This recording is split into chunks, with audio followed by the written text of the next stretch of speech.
week 2 of me training in the gym to get hench again. I used to work out all the It's time. all right. I put a Never tiny, gained weight. tiny bit of muscle back on. Still, however, I went into a Crohn's flare-up. Yeah, I can show you how to fix this. So this is asking anyone who does I'll train show you how to and fix it right has now. Crohn's disease. Is there any way you found to avoid this? So I too used to really struggle with putting on weight with my Crohn's and colitis, but that's not an issue anymore since I have addressed the root cause and I've helped many other people do this. It's actually really straightforward, but not a lot of people are talking about it yet. It didn't matter how much protein powder I ate, how much calories I took in, whether it was like fat or carbs. Like I tried everything. I had a personal trainer for 2 years who I saw 3 times a week. Didn't matter what I did, how holistic I ate, how clean I ate, I could not get above 160 pounds, and I usually hung out about 150 pounds. I'm just under 6 foot tall, so I looked really skinny.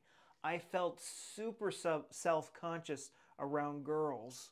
I'm like, why would anybody like me? I look so skinny and just look so frail looking. And even around guys, I was self-conscious too. I played hockey, and that's a very physical sport. And all the guys on the ice outweighed me by a good 20, 30, 40 pounds. Like it's a very physical sport, and those extra pounds really help, you know, when you're in the corner and you're punching each other and taking slap shots and stuff like that. So I'm going to explain to you what I did to get better, but the main way I help people get better, it's like if I had to do it all over again, this is what I would do. I would do my 13-day protocol. It is a step-by-step guide, exactly what I would do to get better. But I'm going to quickly kind of go over what Crohn's disease is first. And I know you've had it for a while, and you probably know the basics, but Dr. Burrell Crohn, the guy who discovered Crohn's disease, did not want to call it this. He actually wanted to call it regional ileitis, which simply means there's inflammation in the small intestine, the last part of the small intestine. And now, we don't know what inflammation is. It's a pretty mysterious thing, but if I were to like cut my arm, hey, you work out. If I'm doing bicep curls, I'm injuring that tissue so that it becomes inflamed, so that it will repair itself and become bigger and stronger. Now, essentially what we're doing with Crohn's, the treatments that we have today is like, oh, we got to suppress the inflammation, suppress the healing response. Essentially what we're doing is we're getting mad at firefighters putting out the fire on your house. And then you're getting mad at the contractors rebuilding your house. Like, it doesn't make any sense. We need to ask ourselves, what is injuring our gut in the first place? And now a lot of you are going to think that I thought it was foods for a long time. But then, like a year or two in the diets, I was just like, I haven't gotten any better. And here are competitive eaters eating 100 hot dogs in one sitting. 10, that's what, and they do that every day. I don't think eating, and I ate, that doesn't make any sense. Then I started looking into what Dr. Burrell Crohn said about gut issues, and he was like, in like the first page of his book, he's like, yeah, it's caused by a traumatic event. Every time somebody comes into the hospital with a flare, it's after a traumatic event. Now, I had a hard time accepting that because my trauma was in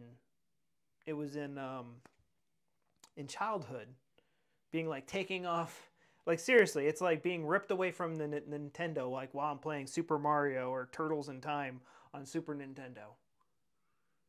Or somebody, God forbid, somebody walks past the Nintendo and hits it, and you're like fighting Shredder. You're fighting the last boss. Ah!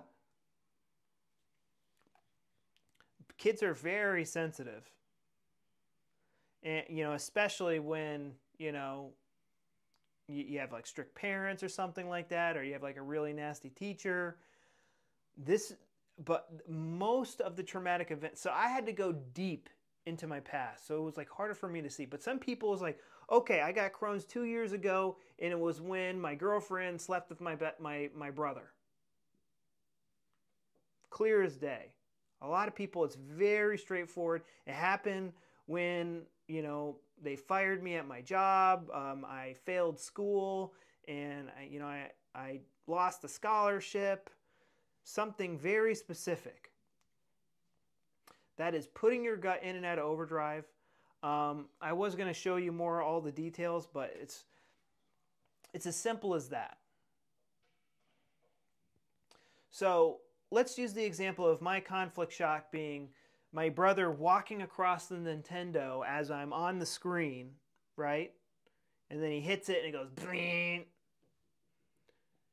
Now, anytime somebody so what could be the PTSD triggers of that would re-put my gut into overdrive? It could be hearing footsteps. Do, do, do, do, do, do. Maybe he's wearing really strong cologne. So maybe it's the smell of the cologne. You see this stuff in movies all the time. It's subconscious. Sometimes you might, somebody like walking in front of your screen, maybe somebody like walks in front of the TV while you're watching Game of Thrones, and then you're like, wow, God, I got a crap. Maybe you're at the airport and you're watching this. Like, I know this sounds stupid, and it is stupid. I think it's the dumbest thing. It's anti-survival, but this is how it is. Maybe you're sitting there at the airport and you're trying to find your flight, and then somebody walks in front of you, and then you're like, I gotta take a crap for some reason. This is Crohn's disease.